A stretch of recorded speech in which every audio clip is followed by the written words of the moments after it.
Hello friends, welcome to Arts Info. मेरा नाम रीता चौधरी। आशा करती हूँ आप सभी लोग स्वस्थ होंगे, अच्छे होंगे। ऐसे ही अपने परिवार वालों का ध्यान रखें, स्वस्थ रहे, अच्छे रहे, मस्त रहे।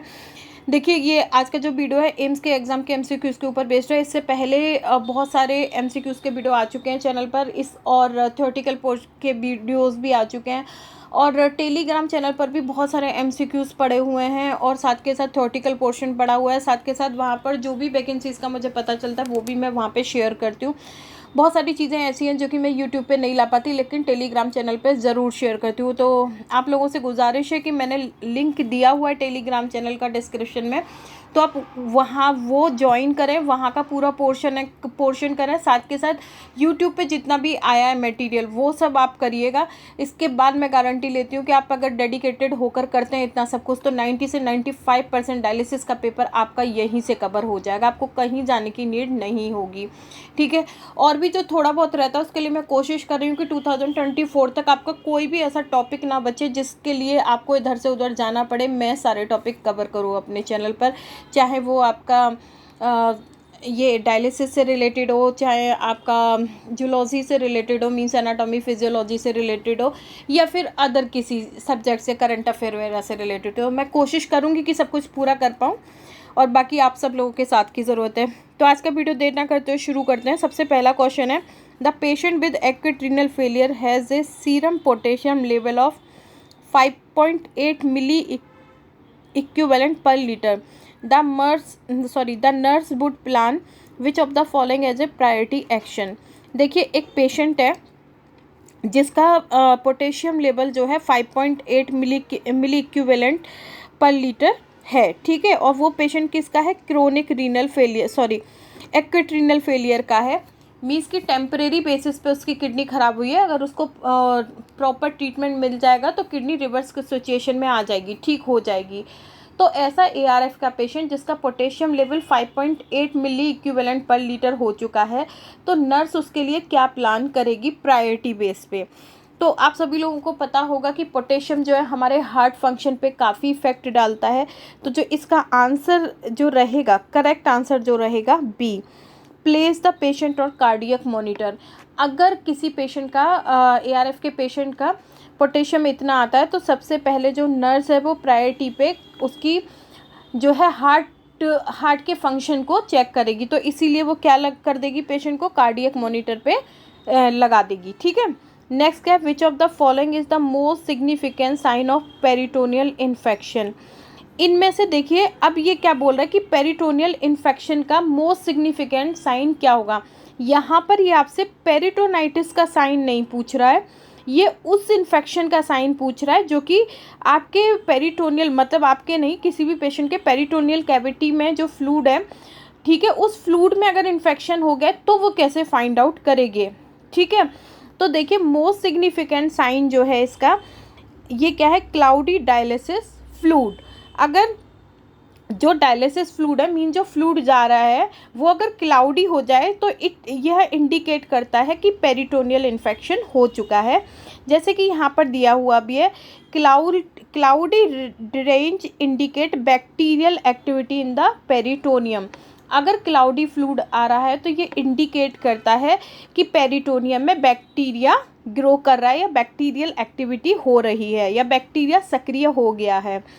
Other sign and symptom of infection, इसके अलावा अदर साइन एंड सिम्टम जो होंगे इन्फेक्शन के वो क्या होंगे, फीवर होगा, हाइपर एक्टिव वोबल साउंड होंगे, एब्डोमिनल पेन होगा, स्वेलन लेग हो जाएंगे, और indicative of congestive heart failure भी हो सकता है। Poor drainage of dialysis fluid is probably result into kinked catheter. मतलब अगर पेरिटोनियल डायलिसिस के समय जो वेस्ट मटेरियल है, मानिए कि मैंने पेरिटोनियल डायलिसिस में 1500 दिया और मुझे 500 मिला या 1000 ml मिला, और 5 तो अगर 1500 दिया है, 1000 मिला, तो 500 पेरिटोनियम में रह गया ना।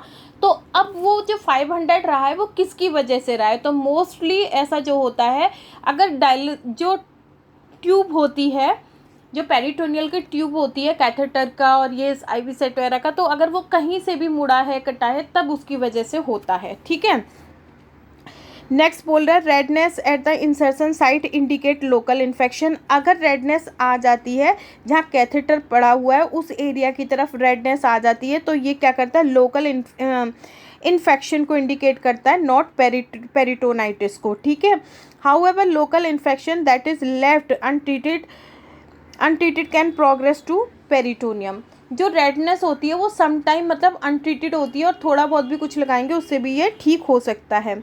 नेक्स्ट क्वेश्चन है what is the dialysis staff do if patient being haemolysis suddenly became short of breath. देखो अब यहाँ पर ये क्या बात कर रहा है कि डायलिसिस स्टाफ क्या करेगा अगर patient being haemodialysis become short of breathe and complain. अगर कोई पेशेंट है वो हीमोडायलिसिस के लिए आ गया है और या उसकी डायलिसिस करने वाले हैं और उसमें क्या हो रहा है, ब्रीदिंग प्रॉब्लम हो रही है, साथ में चेस्ट पेन भी हो रहा है, टेकार्डिया हो रहा है, पेल कलर हो गया उसका, एनेक्सियस हो गया है, मतलब थोड़ा चिंता वाला ऐसा बोल सकते हैं, और साथ के साथ एयर एम्बोलिज्म भी चल रहा है डायलिसिस करने के साथ में।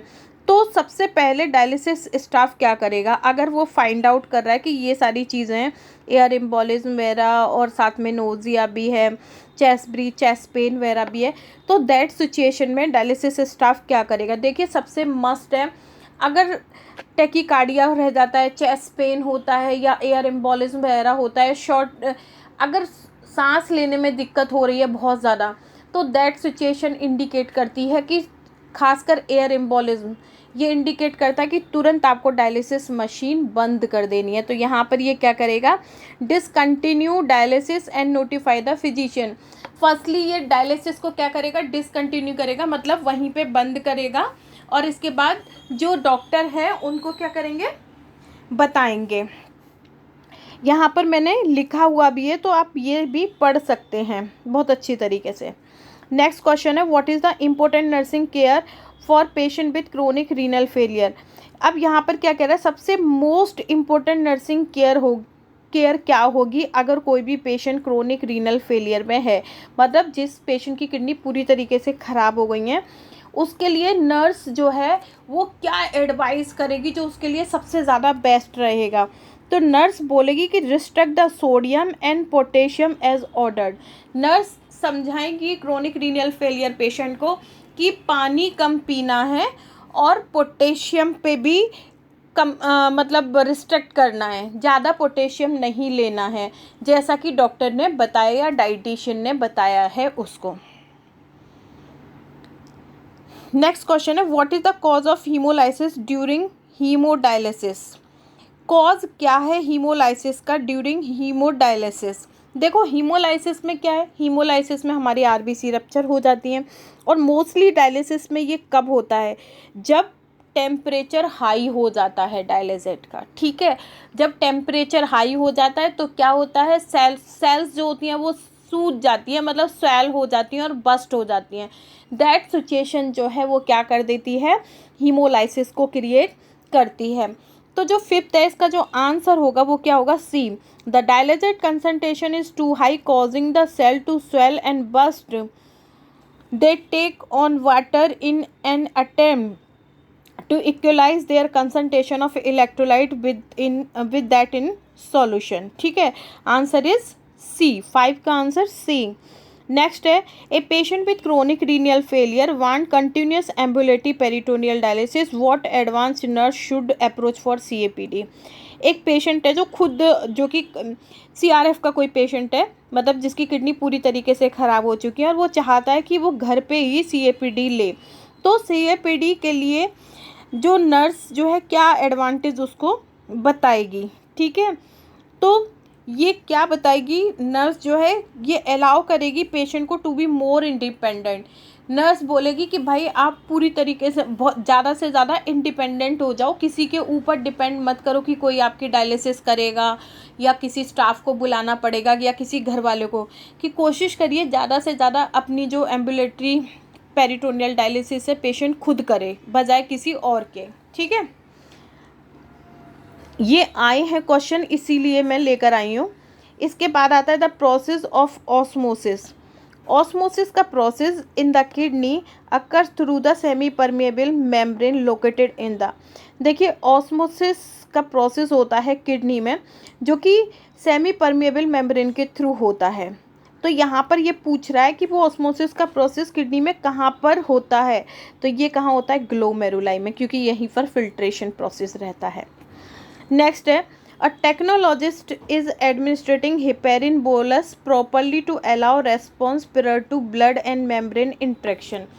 एक टेक्नोलॉजिस्ट है जो कि क्या कर रहा है, ये हेपेरिन दे रहा है, ठीक है, बोलस हेपेरिन दे रहा है प्रॉपरली, जिससे कि पहले ब्लड में और मेम्ब्रेन में, जिससे कि अच्छी तरीके से जो क्लॉटिंग वगैरह ये ना हो और अच्छे तरीके से ब्लड जाए, ठीक है, कोई भी इंट्रैक्शन ना हो ब्लड का, ठीक है। What is the best way to inject the heparin, तो अगर हम बिफोर डायलिसिस हेपेरिन दे रहे हैं, ठीक है, तो उसका मतलब बेस्ट देने का तरीका क्या है। अगर हम डायलिसिस में ऐसे हेपेरिन दे रहे हैं प्रॉपरली, तो उसका बेस्ट तरीका क्या है।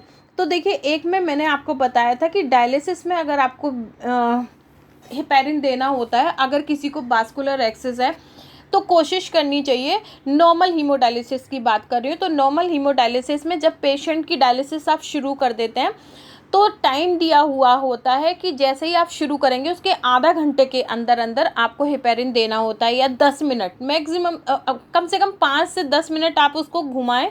अगर क्लॉटिंग होने के चांस नहीं है तो फिर आप पहले से उसको हेपेरिन दे दें, या फिर स्टार्ट करते ही हेपेरिन दे दें। लेकिन अगर क्लॉटिंग के चांसेस नहीं है, तो अकॉर्डिंग टू बुक्स ये दिया गया है कि जब आप शुरू करें उसके आधा घंटे के अंदर अंदर आप हेपेरिन दे दें, ठीक है। लेकिन अब यहाँ पर क्या है कि मानिए कि किसी को टेम्परेरी वास्कुलर एक्सिस पड़ा हुआ है, तो दैट सिचुएशन में हमें किस तरीके से हेपेरिन देना है। तो इस कंडीशन में हमें क्या करना होता है, इसका जो आंसर होगा वो क्या होगा, A, dialysis needle and catheter port 3 to 5 minute prior to initiating treatment.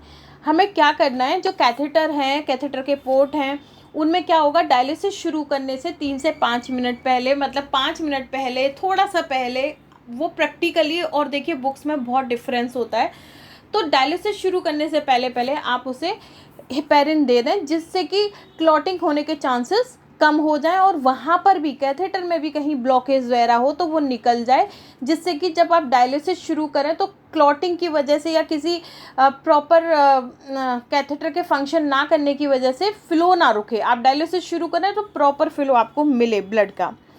Next question आता है, some patient have been dialysing from 1 to 1.5 hour. कुछ पेशेंट जो हैं डायलाइज हो चुके हैं 1 से 1.5 घंटे, सडनली एक्सपीरियंस करते हैं। एक पेशेंट है जो कि मतलब 1 से 1.5 घंटे उसकी डायलिसिस हो गया है, तभी मतलब वो पेशेंट जो है, नॉट एक पेशेंट, कुछ पेशेंट जिनको कि 1 से 1.5 घंटे की डायलिसिस चल गई है, और उसके बाद सडनली वो एक्सपीरियंस कर रहे हैं, या फिर उनको सडनली फीवर हो जाता है, खुजली हो जाती है, आँखें जो है पफ़ी पफ़ी होने लगती हैं, नोज़िया हो जाता है, रेड ब्लड चाइनीज़ आ जाते हैं। तो ये प्रॉब्लम जो है ये किसकी वजह से होती है, ठीक है। अगर किसी पेशेंट की 1-1.5 घंटे डायलिसिस चल गई है और उसके बाद इस तरीके की प्रॉब्लम होती है, तो ये क्या है, पायरोजेनिक रिएक्शन, मीन्स पानी में बैक्टीरिया प्रेजेंट है जिसकी वजह से उनको ऐसा हुआ है।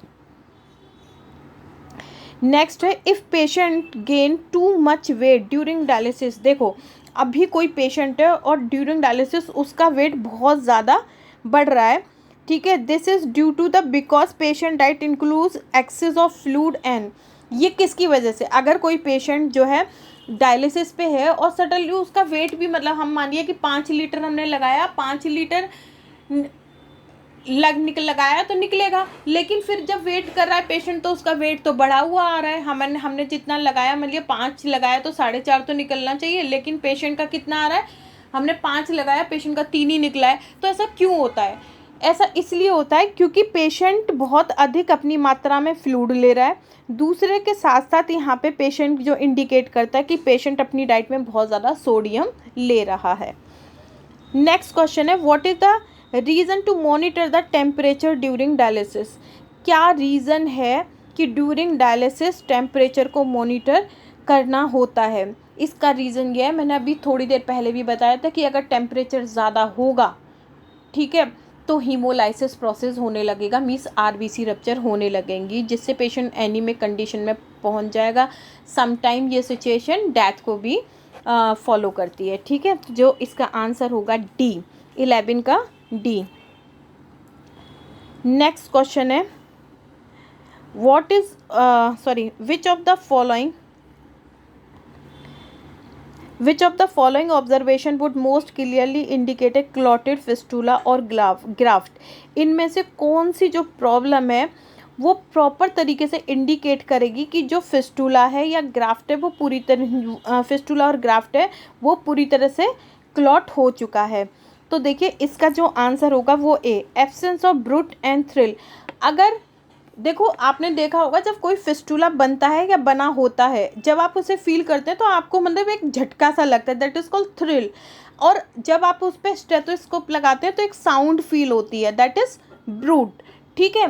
तो अगर आपको ना तो थ्रिल फील हो फिस्टूला वाले हैंड में, ना ही ब्रूट फील हो, तो ये इंडिकेट करता है कि भाई इस पेशेंट के हाथ में जो फिस्टूला है वो क्लॉट हो चुका है। साथ के साथ आपको कहीं कहीं पे जो शो में मतलब देखने को मिलता है कि कहीं कहीं पे ऑप्शन में ये लगा होता है अनयूजुअल रेडनेस, कि अचानक ही रेडनेस आ जाए बहुत ज़्यादा, तो भी ये इंडिकेट करता है कि जो फिस्टूला या ग्राफ्ट है वो क्लॉट हो चुका है। लेकिन मोस्ट 80% यहाँ पर ये वाला है, ए वाला ऑप्शन, और 20% कहीं कहीं पे ये अनयूजुअल रेडनेस वाला ऑप्शन है, ठीक है। नेक्स्ट है, और साथ के साथ स्वेलिंग का भी दिया हुआ है कहीं कहीं पे 1-2% चांसेस में। नेक्स्ट है 13, विच of the following is the patient related syndrome which associated with chloramine in the water supply? इनमें से कौन सा पेशेंट रिलेटेड सिंड्रोम है, ठीक है, जो कि क्लोरामाइन की वजह से हो जाता है? तो यहाँ पर क्लोरामाइन की वजह से जो होगा वो क्या होगा, रेड सेल हीमोलाइसिस। हीमोलाइसिस जो होता है वो मेनली किसकी वजह से होता है, क्लोरामाइन की वजह से, और हाई डायलिसिस टेम्परेचर की वजह से, समटाइम बैक्टीरिया की वजह से, लेकिन मेनली हाई डायलिसिस टेम्परेचर और वाटर टेम्परेचर ऑल्सो क्लोरामाइन, ठीक है। नेक्स्ट है हमारा question, the storage time of aqueous bicarbonate concentrate is limited because, देखो अभी हमने कोई भी बाइकार्बोनेट हम डायलिसिस में part A part B use करते हैं। पार्ट ए हमारा मोस्टली बना हुआ आता है और पार्ट बी को हम क्या करते हैं, पानी में बाइकार्बोनेट के साथ मिलाकर बनाते हैं।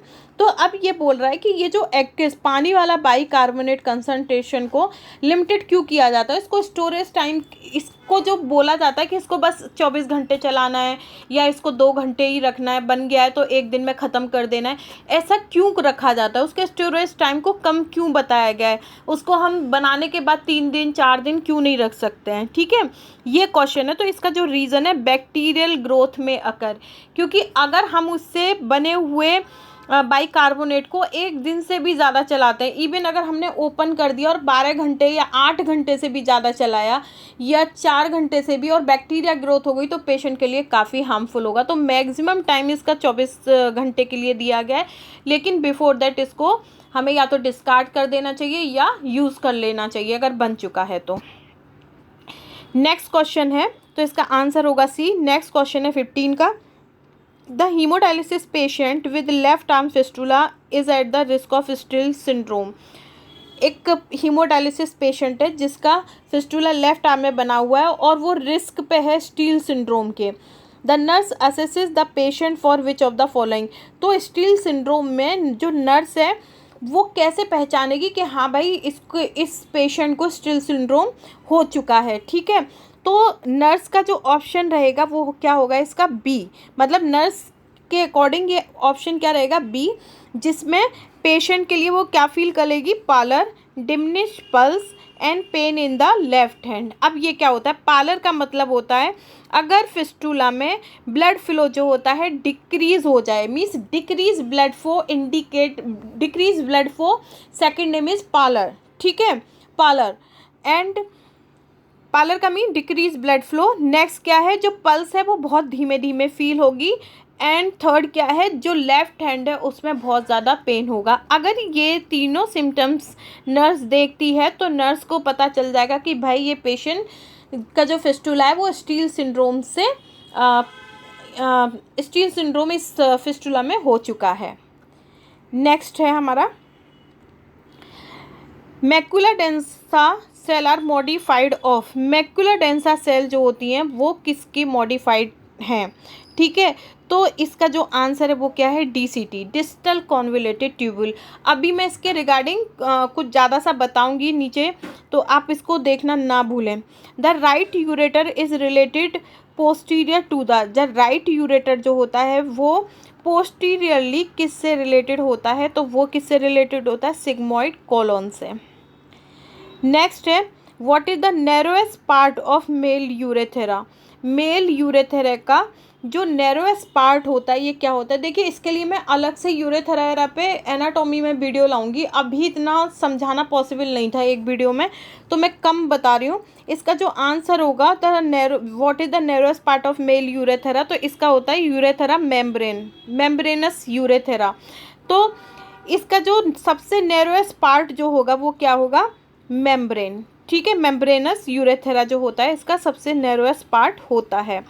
इसके बाद और हाँ, मैक्युला डेंसा में भी मैं आपको बता दूं, मैक्युला डेंसा में एपिथेलियल सेल्स जो होती हैं DCT की, ये मॉडिफाइड होती हैं मैक्युला डेंसा में, ठीक है। Epithelial cell of DCT modified to form macula densa. Next हम आते हैं 19, the efferent arteriole of the juxtamedullary nephron break down into.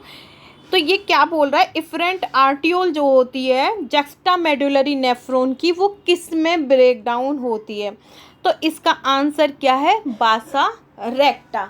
अब इसका आंसर बासा रेक्टा क्यों है ये मैं बता दूं। यहाँ पर मैंने लिखा है कि इन जक्स्टामेडुलरी नेफ्रॉन द इफरेंट आर्टियोल, आपको ये तो पता होगा कि वुमेन कैप्सूल में एफरेंट आर्टियोल ब्लड लेकर जाती है, फिर ये बंच ऑफ ब्लड कैपिलरीज में बट जाती है जिसको हम क्या बोलते हैं, ग्लोमेरुलस बोलते हैं। फिर ये बंच ऑफ कैपिलरी फिर से रीयूनिट होके क्या बनाता है, इफरेंट आर्टियोल, सिंगल आर्टियोल बनाता है जिसे हम इफरेंट आर्टियोल बोलते हैं। तो ये क्या बोल रहा है कि ये जो इफरेंट आर्टियोल जो है जक्स्टामेडुलरी नेफ्रॉन की वो ब्रेक डाउन होके क्या बनाती है, तो वो बनाती है बासा रेक्टा। कैसे, तो देखिए ये क्या बता रहा है कि juxtamedullary nephron the efferent arteriole give rise to the vasa recta which plunges down into the renal papilla. मतलब ये क्या बनाता है, जक्स्टामेडुलरी नेफ्रॉन का इफरेंट आर्टियोल बासा रेक्टा जो कि नीचे की तरफ किस में जा रहा है, पेपिला बनाएगा, renal papilla, to supply blood to that tissue, और सप्लाई करता है ब्लड को उनके टिश्यू पे। साथ के साथ द डिसेंडिंग बासा रेक्टा एंड असेंडिंग बासा रेक्टा, यही असेंडिंग और डिसेंडिंग बासा रेक्टा मिलके क्या बनाती हैं, लूप ऑफ हेनले। देन क्या बोला है, बासा रेक्टा forms a capillary network with in the renal medulla, और यही बासा रेक्टा जो होती है रीनल मेडुला वाला जो पोर्शन होता है उसके अंदर जो कैपिलरी जो फॉर्म होती हैं, ठीक है, कैपिलरीज का नेटवर्क को मिला के साथ में क्या बनाता है, रीनल मेडुला। अब हम इसके बासा रेक्टा वाले पर आ जाते हैं। तो अगर आप इस पिक्चर को बहुत अच्छी तरीके से देख पा रहे हों, आई थिंक इस पिक्चर में आपको ना दिखे, हाँ दिख सकता है, हाँ आप देख सकते हैं इस पिक्चर को, या फिर मैं इस पिक्चर में भी दिखा सकती हूँ, यहाँ दिखा देती हूँ, बेटर रहेगा। देखिए ये हमारी क्या है, इफरेंट आर्टियोल, ये हमारी इफरेंट आर्टियोल है। अब ये जो इफरेंट आर्टियोल है अगर आप देख पा रहे हो, ये इफरेंट आर्टियोल जो है हमारी नीचे की तरफ जा रही है, ठीक है, ये इफरेंट आर्टियोल नीचे की तरफ जा रही है और ये क्या बना रही है, लूप ऑफ बासा रेक्टा।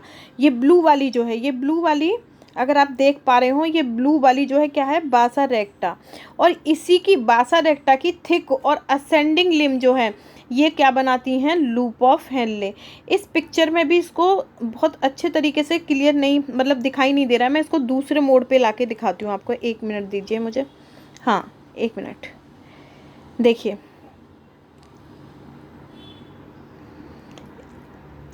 इस पिक्चर में हम यहाँ पर आ जाते हैं, ये हमारी एफरेंट आर्टियोल है, एफरेंट आर्टियोल, ठीक है। और ये एफरेंट आर्टियोल रेड थी। अभी ये जो ब्लू पोर्शन है ये नीचे जाता है, नीचे जाके ये जो ब्लू पोर्शन है ये क्या कहलाता है, बासा रेक्टा, ये लूप ऑफ हेनले कहला रहा है, ठीक है।